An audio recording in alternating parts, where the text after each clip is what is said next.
The morning began like any other for Cole Maddox, a solitary cowboy who preferred the company of wind, cattle, and distant horizons to people. His ranch sat miles from the nearest town. Tucked between rolling prairies and a slow-moving creek, life had taught him to survive with little and expect even less.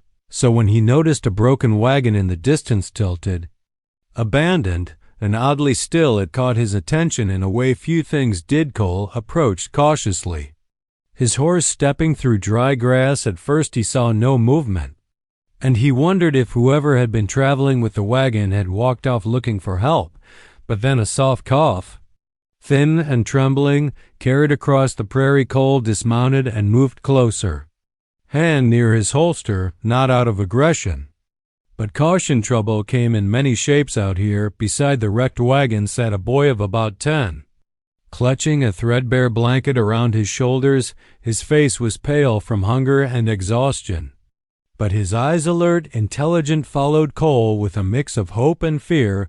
A few feet behind him, leaning against a wheel, sat an elderly woman. Her gray hair was neatly pinned, her posture dignified even in her weariness. She looked up at Cole with calm eyes and offered a faint, polite nod. "Ma'am," Cole greeted quietly. "You two in need of help?"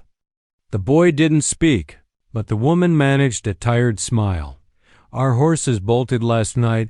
We've been stranded since dawn. I'm afraid neither of us can walk far." There was something refined about her tone, educated, practiced, completely out of place in the rough prairie. Cole noticed she wore a travel coat made of high-quality fabric.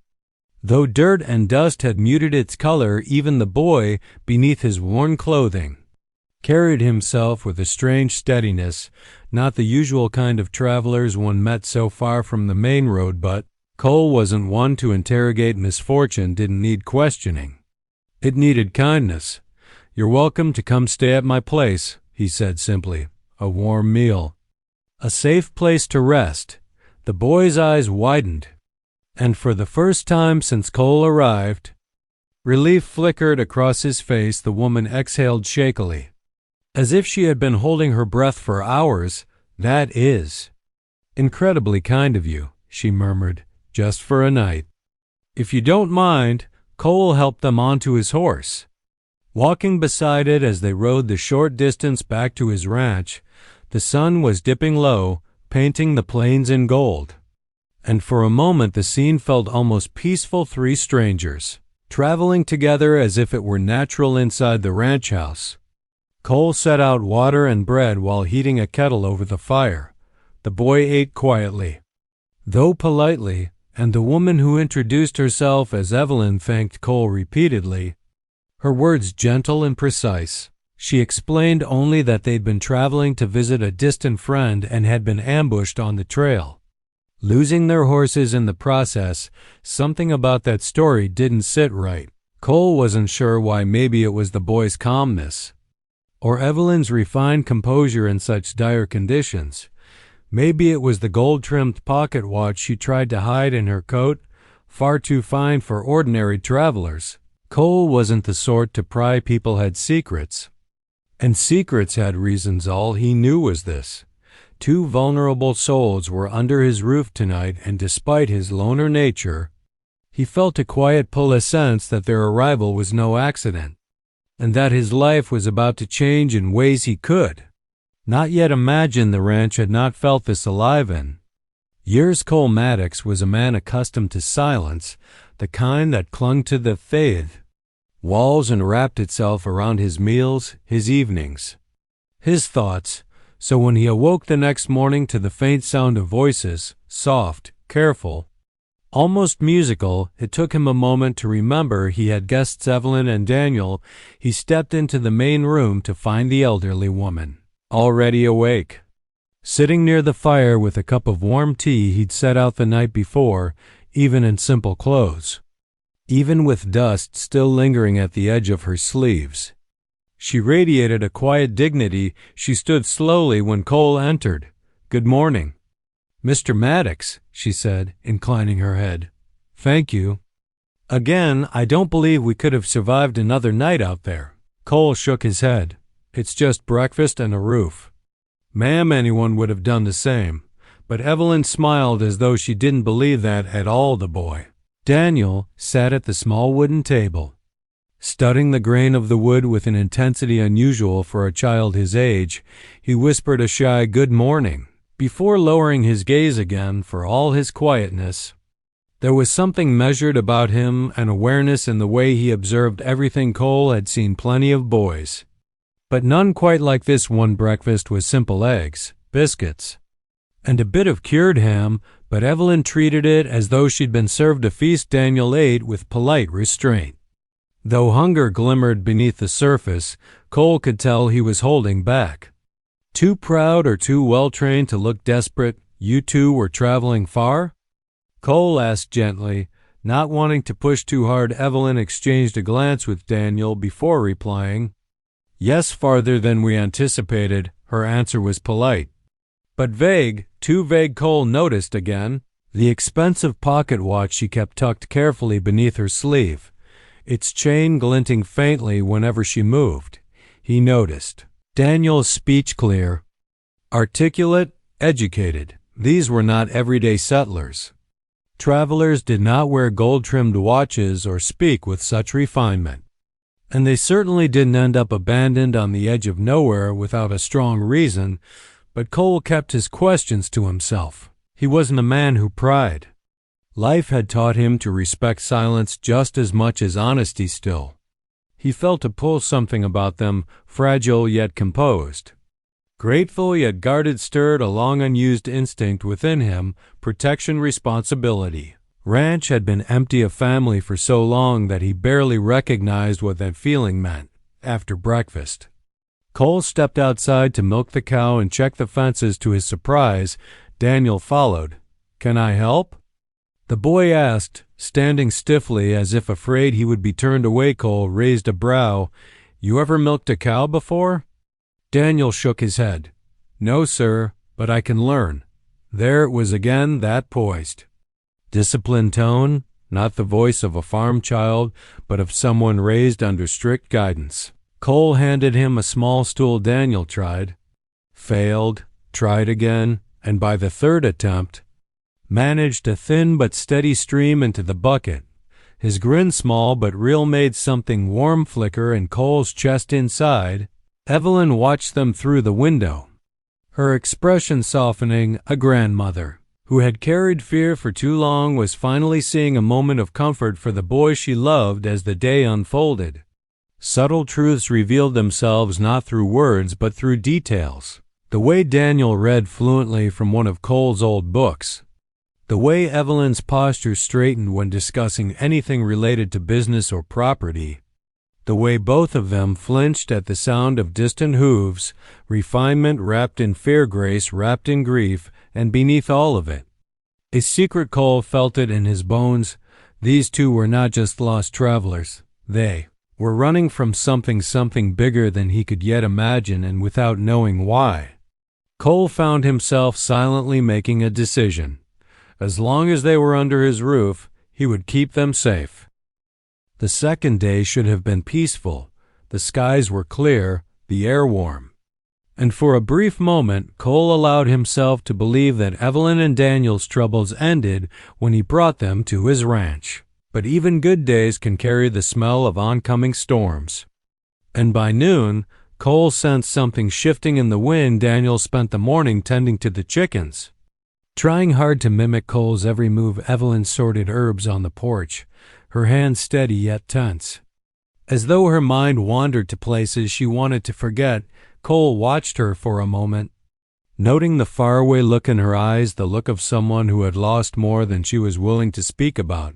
He was chopping wood when the first warning arrived. Hoof beats fast, heavy, purposeful. Cole straightened, his jaw tightening. Travelers rarely rode with such force unless they carried intentions sharper than courtesy. He wiped his hands on his trousers and stepped onto the porch just as two riders appeared on the horizon, dust swirling behind them like a warning banner. Evelyn's face drained of color. Daniel froze.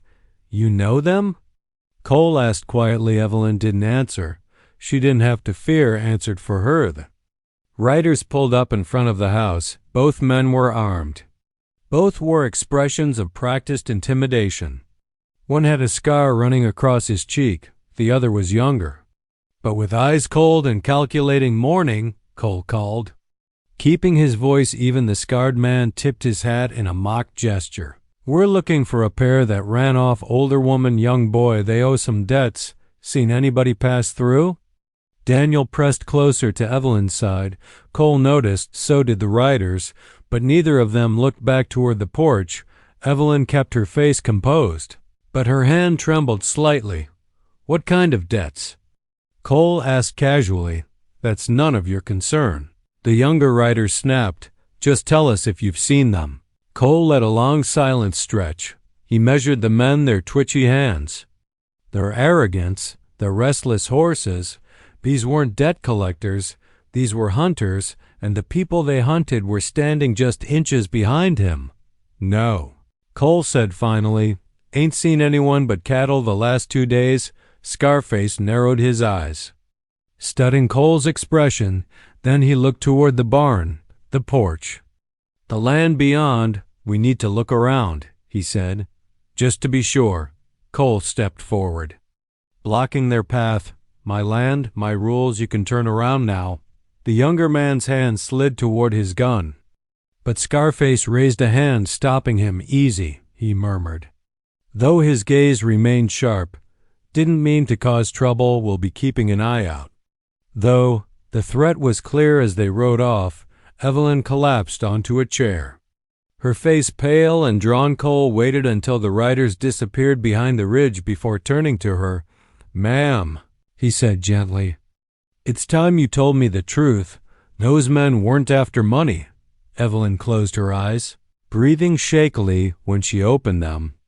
Grief shimmered behind her composure. "No," she whispered. "They are after my grandson." Daniel's small hand clutched her sleeve. Cole remained silent, letting her speak. "My son Daniel's father was murdered by businessmen who wanted control of our cattle empire," she said, her voice cracking. "When they could not force us to sign over ownership, they turned violent. They want Daniel because he is the last Harrington heir." Harrington. The name hit Cole like a blow. Everyone in the territory knew it. Wealth, influence, power, but the worn-out woman before him didn't look like royalty. She looked like a grandmother fighting for her family. Cole knelt beside. "Daniel, you're safe here," he said firmly, "and I won't let anyone take you." Daniel trembled, but nodded for the first time since they arrived. Evelyn allowed herself to break tears, slipped down her wrinkled cheeks. "Thank you," she whispered. Cole looked toward the ridge where the riders disappeared. This wasn't luck. This wasn't coincidence. Trouble had found his ranch, and now, he realized with cold certainty, he would have to stand between it and the family fate had placed in his care. The truth changed everything, and yet, strangely, it changed nothing at all for Cole Maddox. He wasn't a man who cared for wealth or reputation, cattle empires, business deals, the politics of influence. Those belonged to a world far removed from his dusty, quiet ranch.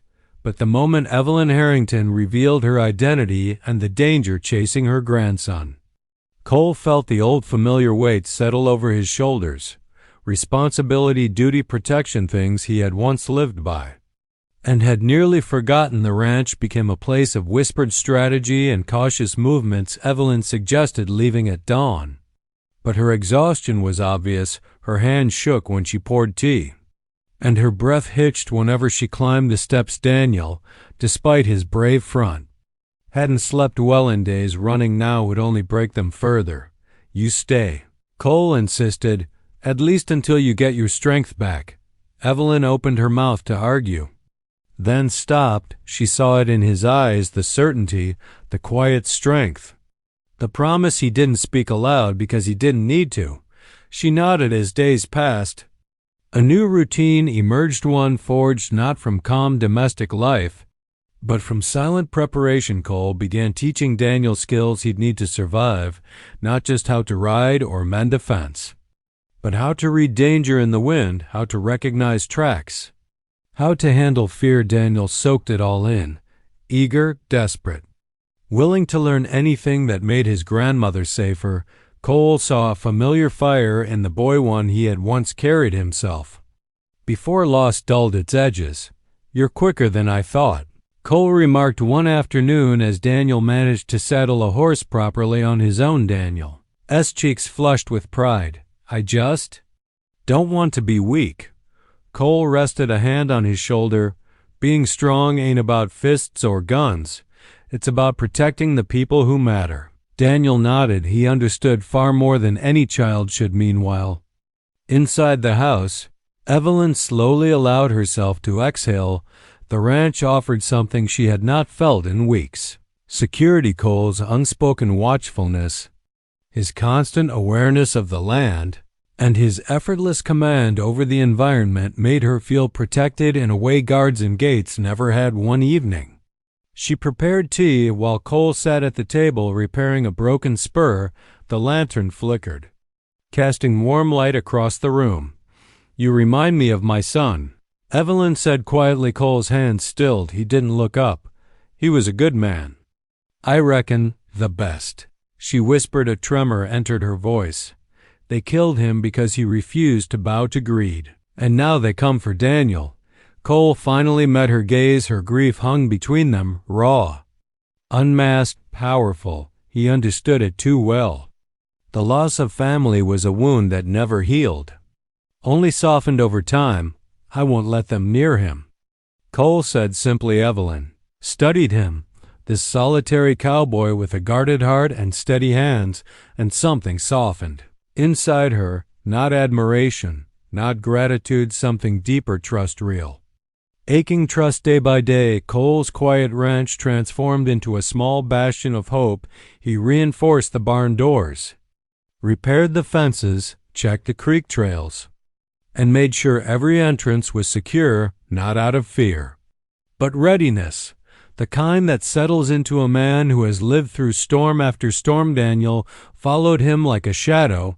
Evelyn found comfort in his presence, and Cole, unaccustomed to family, to conversation, to warmth, found himself drawn into their world more than he expected. Late one night, as the wind whispered across the plains, Cole stood outside staring into the darkness. The horizon looked peaceful, but he knew better. Their enemies wouldn't give up. Danger was coming, not in weeks, but soon. Still, he didn't flinch, because the moment Evelyn and Daniel stepped into his life, they became part of something he thought he'd lost forever, a family worth fighting for. The peace that had slowly settled over Eli's ranch shatters the moment the long-rumored threat finally makes itself known. For weeks, Eli had sensed something brewing. Mr. Granger's visit, the mysterious riders too close to the fences, the unease in the boy's eyes whenever unfamiliar horses appeared on the horizon. Now, as the sky darkens and a real storm rolls in, the trouble that has been creeping closer finally arrives in full force. It begins with thunder deep, rolling, a warning tremor across the plains. The cattle stir restlessly, and the horses in the barn stamp their hooves. The boy, Daniel, stands by the window, watching the wind bend the tall grass beside him. His grandmother, Margaret, rests in her chair, but for the first time, Eli sees worry in her usually calm eyes. She knows what's coming. She may have hoped to avoid it, but she knew it was inevitable, because the men pursuing them are not ordinary thieves or opportunists. They are men who used to work for the family's estate, hired hands who turned greedy when they realized the family was gone and the fortune was unguarded. Most believed the wealthy widow and her grandson had perished in a fire months earlier, and those who didn't were hunting them to secure access to the family lands and vaults. If Daniel and Margaret lived, they stood in the way of many men's ambitions. Now, those men have tracked them to Eli's ranch as the storm clouds gather. Eli goes out to secure the barn doors, but before he finishes, he spots movement along the fence line. Half a dozen riders, their coats whipping in the rising wind, their silhouettes sharp against the lightning-lit sky. It is no coincidence. They waited for a storm, for cover, For a moment when the ranch would be most vulnerable, Eli moves quickly. Ushering Margaret and Daniel into the cellar beneath the kitchen, Margaret tries to argue she does not want to hide like prey, but Eli tells her firmly that keeping Daniel safe is the priority. She finally nods. Pressing a trembling hand to Eli's arm before descending the steps outside, rain begins to fall in violent sheets. The riders dismount and spread out. They shout threats, false promises, and bargains offering money, land, anything for Daniel and Margaret's location. Eli steps out onto the porch, shotgun in hand. Calm despite the fury of the storm around him, he tells them plainly, nobody is leaving with anyone from this ranch. The confrontation escalates quickly. The men try forcing the barn doors open. Searching for hidden wagons or belongings, thunder cracks overhead as Eli fires a warning shot into the air when the men surge forward. He fires again, this time to stop them. Not warned, the ranch becomes chaos, shouting, hoofs pounding. The storm growing fiercer with each passing minute. Daniel, trembling in the cellar, hears the gunfire and tries to climb the stairs to help. Margaret holds him back, whispering, that man is fighting for you, trust him.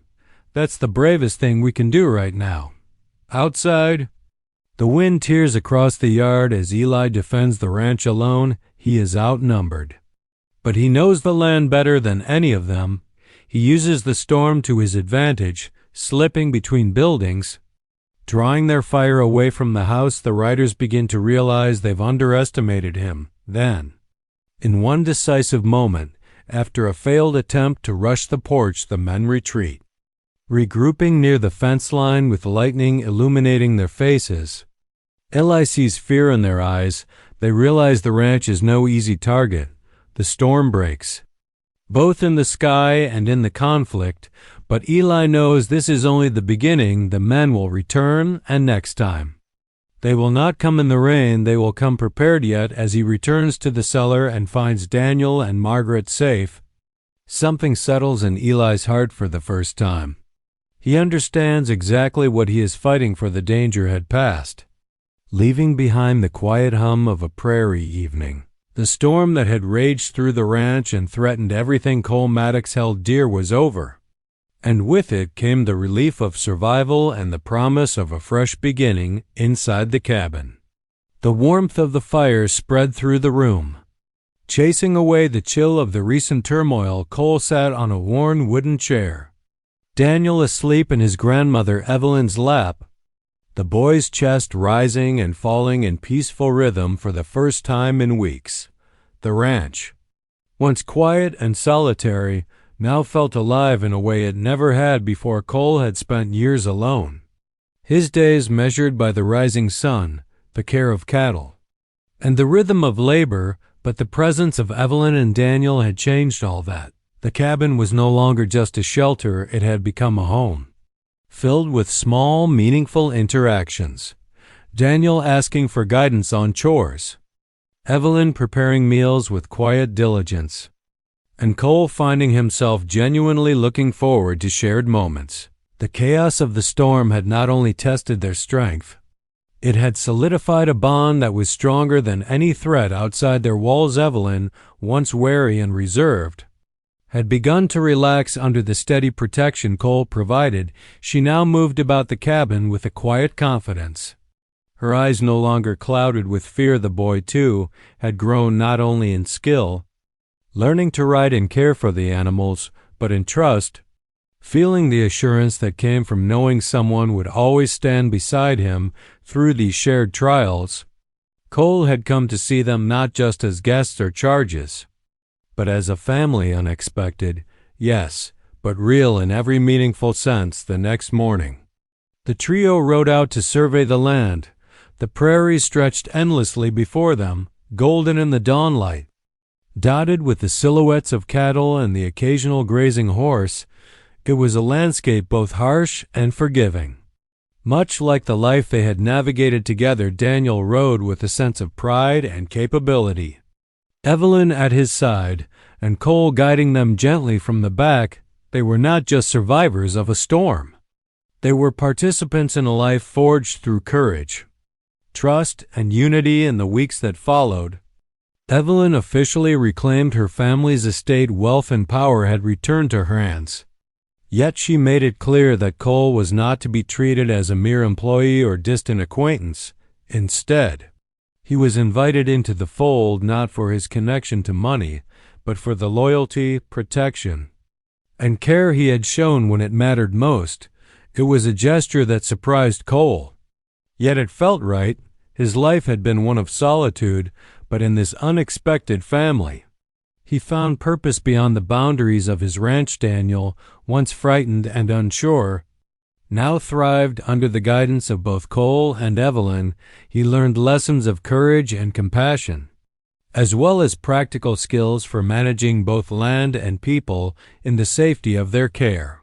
He blossomed into a boy capable of carrying forward a legacy far larger than himself, a legacy built not on fear or power alone, but on the love and strength of those who stood beside him. One evening, as the sun dipped below the horizon and painted the prairie with soft hues of gold and pink, the three of them sat together on the porch. The quiet was no longer empty. It was filled with the promise of new beginnings. Cole looked at Evelyn and Daniel, understanding that the life he had once imagined for himself, isolated, simple, and solitary, was nothing compared to the richness of connection he now felt. Together, they had endured storms, faced danger, and claimed victory not through wealth or weapons, but through resilience, courage, and loyalty. The Harrington estate would continue stronger and wiser than before. With Cole now a cornerstone of its foundation, he had discovered that family is not defined by blood or fortune, but by the actions we take, the love we give, and the choices we make when facing the storms of life. In this shared survival, this rebuilt home, and the trust between them, a new legacy was born, one forged from hardship, tempered by love, and destined to endure far beyond the horizon of any single life.